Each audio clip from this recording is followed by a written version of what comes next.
deux points, un point A et un point B.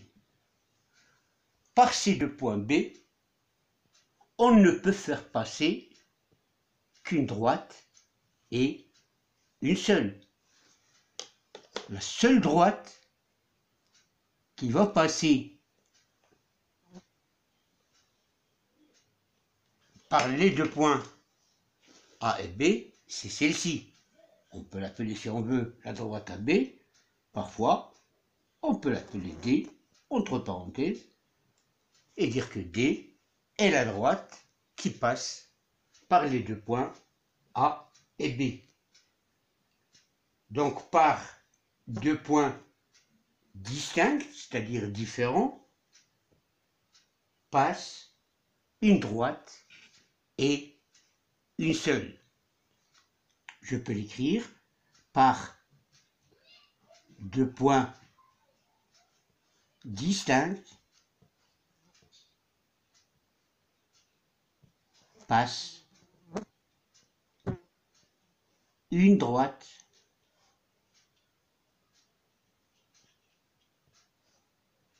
et une seule. C'est-à-dire qu'on ne peut pas trouver plusieurs droites qui passent en même temps par les deux points A et B. Donc par deux points distincts passe une droite et une seule.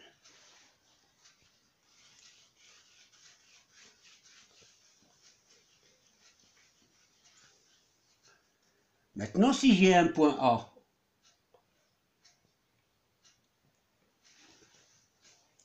je peux tracer une droite qui passe par le point A.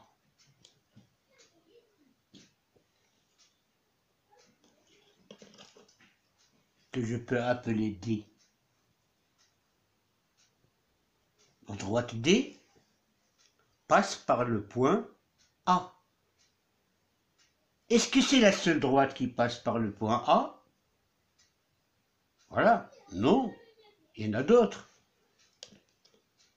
Je peux tracer une autre droite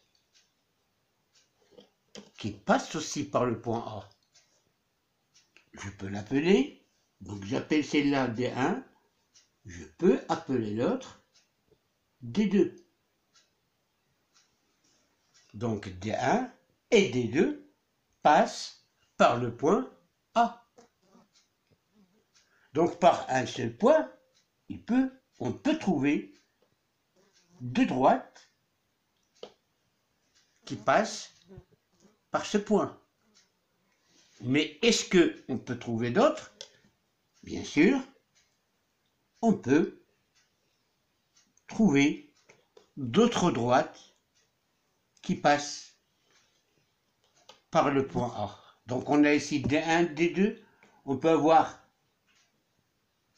D3 et D4. Et on peut trouver d'autres droites qui passent par le point A. C'est-à-dire que par un point, un seul point, passe plusieurs droites. Par un seul point, donc par un point, bien même un seul,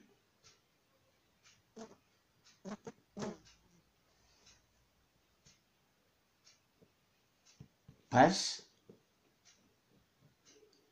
plusieurs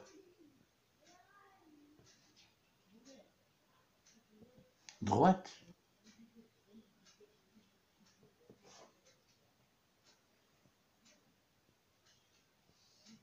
Donc lorsqu'on a un seul point, on peut trouver plusieurs droites qui passent par ce point.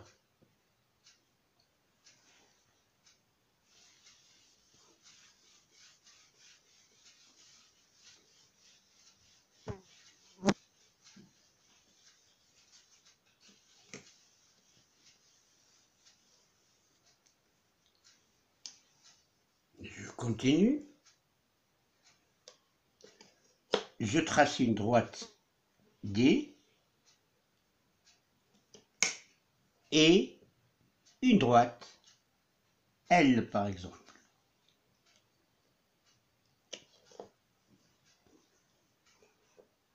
La droite D et la droite L. Je remarque que la droite D et la droite L passent par un même point. Je peux l'appeler, si je veux, le point A. Est-ce qu'on peut trouver d'autres points en commun? Je ne pense pas. Le seul point en commun, c'est le point A. Ces deux droites, D et L, elles se coupent en un point qu'on a appelé maintenant le point A. Ces deux droites-là, on dit qu'ils sont deux droites séquentes. Droite séquente.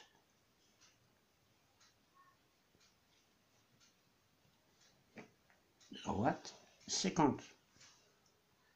Donc deux droites séquentes, ce sont deux droites qui se coupent en un point.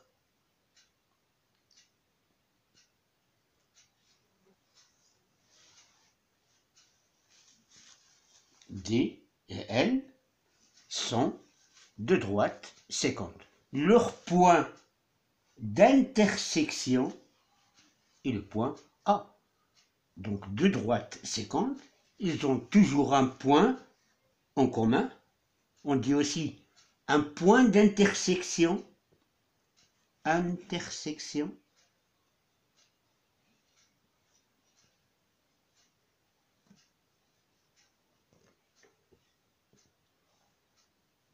Un point d'intersection. On peut dire leur intersection est le point A. Donc deux droites séquentes, ils ont toujours un point d'intersection.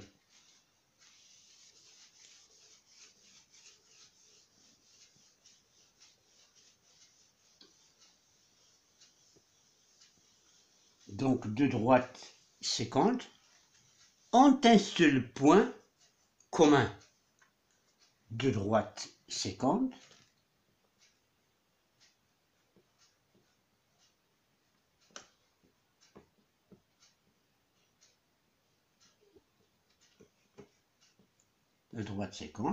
ont un seul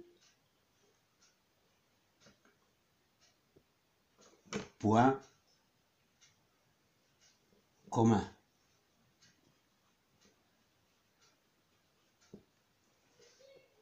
Les droites séquentes, elles ont un seul point commun.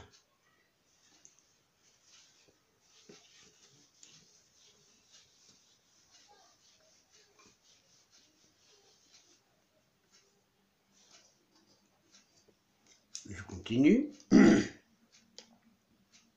Par exemple, je trace une droite et de l'autre côté de la règle, je trace une autre droite. Donc là, j'ai deux droites, la droite D1 et la droite D2. La droite D1 et D2, est-ce qu'ils ont un point commun? Non. Est-ce qu'ils vont se rencontrer après, si on prolonge les deux droites? Non. Donc D1 et D2 n'ont pas de point commun. Ils n'ont aucun point commun. D1 et D2. Ils ne sont pas séquentes. elles sont parallèles. Droite, D1 et D2 sont de droite.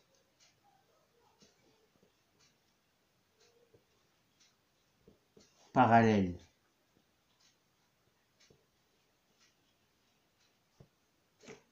D1 et D2 sont de droite parallèles.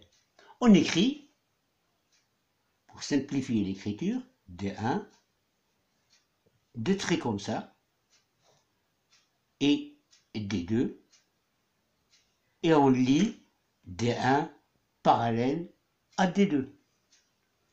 D1 et D2 sont de droite parallèles parce que ils n'ont aucun point commun. Elles n'ont aucun point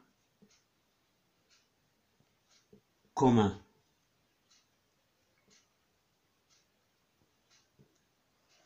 Donc D1 et D2 sont de droite parallèle parce que ils n'ont aucun point commun.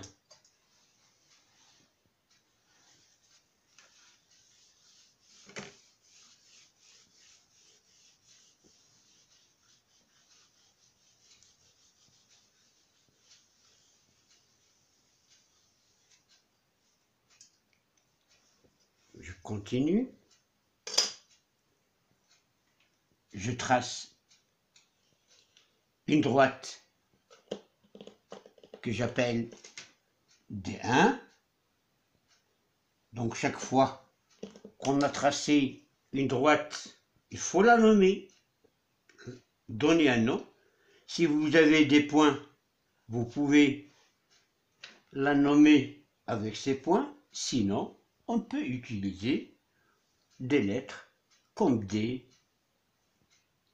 L, D1, D2, L1, L2, etc. Donc là, j'ai tracé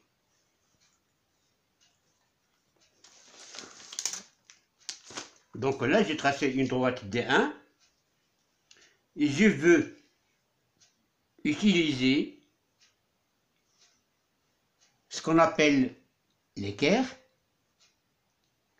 pour tracer un angle droit.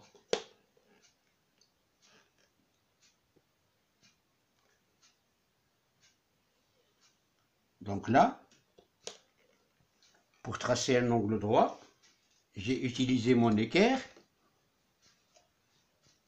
Ensuite, je continue à tracer la droite.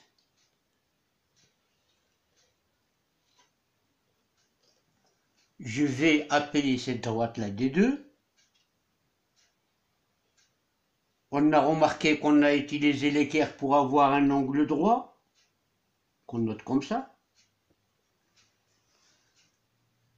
Et on dira que la droite D1 et D2 sont perpendiculaires. Pourquoi ils sont perpendiculaires? Parce que ils forment un angle droit. Et 150, puisque deux droites séquentes ont un seul point commun, c'est celui-là, mais ils forment un angle droit. Donc on dit qu'ils sont perpendiculaires. Donc on a D1 et D2 sont deux droites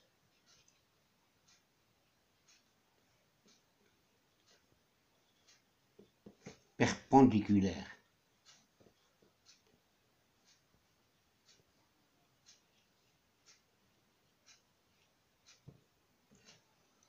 On écrit D1 comme ça, un symbole comme ça,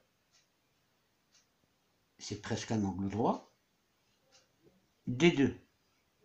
Et on lit D1 est perpendiculaire à D2. On a dit ils sont perpendiculaires, pourquoi? Parce que elles forment, les deux droites, elles forment un angle droit. C'est-à-dire un angle qui a pour mesure 90 degrés.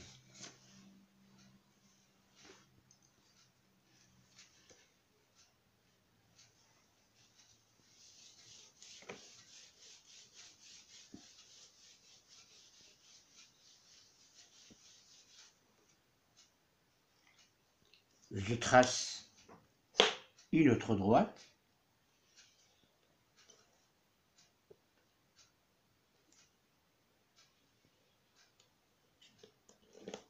Cette droite-là, c'est D. Bon. Je vais la nommer par les points. Donc j'ai un point A, j'ai un point B, j'ai un point C. Et là, j'ai un point M. Je peux parler de la droite AB.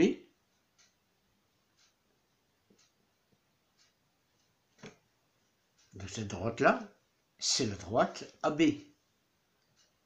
On l'a appelée AB parce qu'il passe par les points A et B. Je peux aussi parler de la droite CM. La droite CM, il passe par le point C et le point M, donc c'est la droite CM. Maintenant, qu'est-ce que je peux dire de la droite AB et la droite CM? On parle d'une même droite. On parle d'une même droite. La droite AB, c'est la droite CM. Parce que la droite AB passe par le point C et par le point M, et parce que la droite CM passe par les points A et B aussi. Donc les deux droites AB et CM, on dit qu'ils sont confondus. La droite AB et la droite CM sont confondus. Pourquoi ils sont confondus? Parce qu'ils ont plus qu'un point en commun. Ils ont plus d'un point en commun, ces deux droites. Ils ont plusieurs points en commun. On dit qu'ils sont confondus. On peut dire ici que les droites AB et CM sont confondus.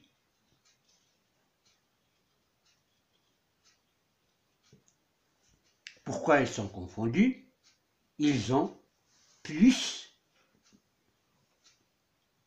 d'un point en commun. Elles ont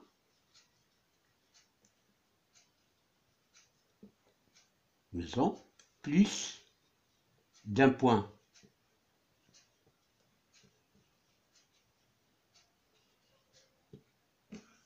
en commun.